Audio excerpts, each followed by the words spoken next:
Quero dizer, quando eu era recém-convertido, pensei que podia sair com os meus amigos perdidos e realmente eu queria evangelizá-los. Mas você sabe onde eu estava evangelizando eles? Nos bares. Olhe para isso agora e ria. Mas sair do estilo de vida do qual saí não era para rir. Quero dizer, isso é o que fazemos o tempo todo. E é onde meus amigos estavam. E eu queria contar a verdade para eles. E eu dizia diante do Senhor, Senhor, eu só vou tomar 2 cervejas esta noite. E eu tomava 4. Bem, por mais que eu bebesse naquela época, isso não me embebedava. Mas quer saber? Eu não mantinha a minha palavra. Então eu voltava para casa triste. Isso aconteceu muitas vezes, até que pensei, quer saber? Conversei com esses caras e não estou sendo uma boa influência para eles. Eles estão sendo más companhias para mim. E eu reconheci que não era mais capaz de fazer isso. Mas acho que essa é uma grande pergunta a se fazer, porque esse parece ser o problema, o fermento. Parece ser, sabe, o problema, e acho que precisamos perguntar isso. Existe uma situação para fazer o que eu fiz? Você tem alguém dizendo que é cristão e você está olhando, observando a vida deles e não parece ser muito cristão, ao ponto de dizer, não acho que você tenha nascido de novo. Temos o direito de julgar as pessoas assim? Sim, é melhor você acreditar que sim. A Escritura diz que sim. Deixe-me perguntar isso. Onde está escrito que devemos fazer isso? Onde há julgamento exposto nas Escrituras? Cada árvore é conhecida pelo seu próprio fruto. Esse é um lugar. Alguém consegue pensar em outro lugar? Ou mesmo onde as Escrituras apenas dogmaticamente fazem uma declaração sobre alguém? Agora, podemos dizer, esta é a palavra de Deus e Deus tem o direito de fazer uma declaração. Mas quero dizer, a verdade é que às vezes são os homens de Deus. Sim, eles estão sob inspiração, mas estão fazendo observações sobre a igreja. E eles fazem afirmações dogmaticamente. Como... Alguém se lembra de alguma? Pedro disse a Simão, o teu coração não é reto diante de Deus. Veja, há uma situação bem aí. Você tem Pedro e ele fica face a face com um cara que as Escrituras dizem que acreditava e foi batizado sob a pregação de Filipe. E Pedro chega e diz, o teu dinheiro seja contigo para a perdição. Ele até disse, o teu coração é como se ele julgasse o coração ali mesmo. Exato. Vocês conseguem se lembrar de outra passagem? Eu estou lembrando da percepção de Paulo quando ele foi para a Galácia. Havia aqueles judaizantes professos. Sim, existem esses caras ensinando o erro aos Gálatas. E ele diz algumas das coisas mais fortes que já disse. Eles estão falando sobre circuncisão e ele está dizendo alguma coisa. No vernáculo era uma linguagem um tanto grossa. A João, ele disse isso. Eles saíram de nosso meio, entretanto não eram dos nossos. E ele podia fazer esse julgamento. Ele diz, se tivessem sido dos nossos, teriam permanecido conosco. E vocês sabem que a realidade é que muito raramente alguém que deixa a nossa igreja e vai para outra igreja é genuíno.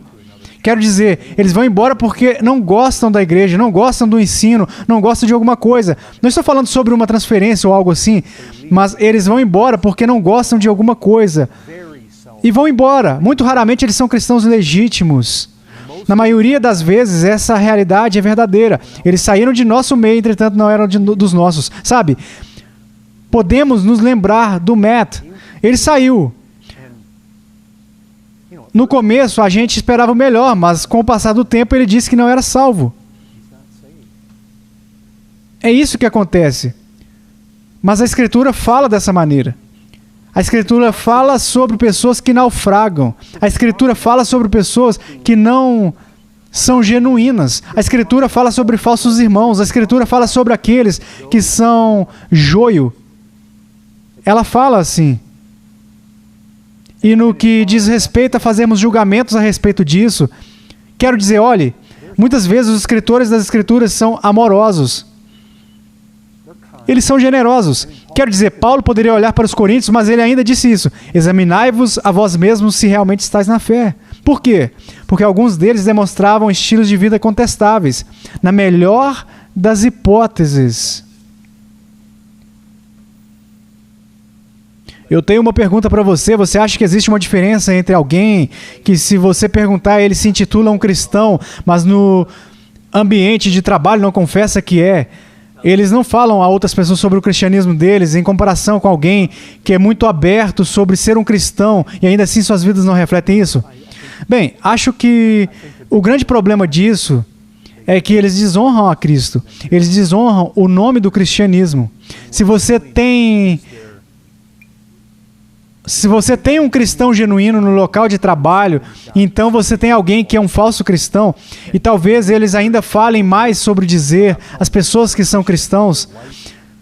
Vou te dizer uma coisa. Estamos apenas nos concentrando e nos restringindo ao local de trabalho. Mas a realidade é que o mundo aqui é exatamente assim. E a questão é que, sim, o mundo adora dizer: "Ahá, você é exatamente como eu." Mas você sabe o que os atinge? É o cara ali que não é como eles. E você pode sair por aí, juntando todos os dólares falsificados o dia todo. Você não tem um dólar falsificado aí? Esse é verdadeiro. Veja, você pode ter um monte de dinheiro falso, mas não nega o verdadeiro. E esse é o problema. Você sabe o quê? Você vai a um local de trabalho, vai a uma escola, vai aonde quer que for. Se agir como verdadeiro cristão e andar no temor de Deus, for honesto e mostrar integridade, você se destacará. As pessoas enxergam. E eles sabem. E eles podem zombar e continuar falando mentiras. Mas você é um espinho para eles. Porque eles não gostam disso. Porque os condena. Essa é a realidade. Isso os condena. Quando fui salvo, meus amigos tiveram que dar explicações perante isso. Bem, você sabe o que eles dizem. Sabe? Isso não vai durar muito. Ele vai superar isso. É sempre alguma coisa. A última vez que estive lá em cima, uma das últimas vezes, e tinha um grupo de rapazes reunidos ao redor, eu disse: "Uhul!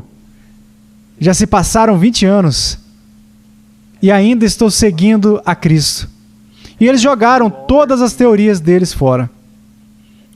E eu tenho que pregar para eles sobre o novo nascimento. E a questão é que é como se eles tivessem que encontrar algum tipo de explicação. Porque eles sabem que algo aconteceu comigo. E se você não consegue explicar isso, bem, acho que estou bem, mas algo aconteceu com ele e não aconteceu comigo. E se isso for real, estou em apuros.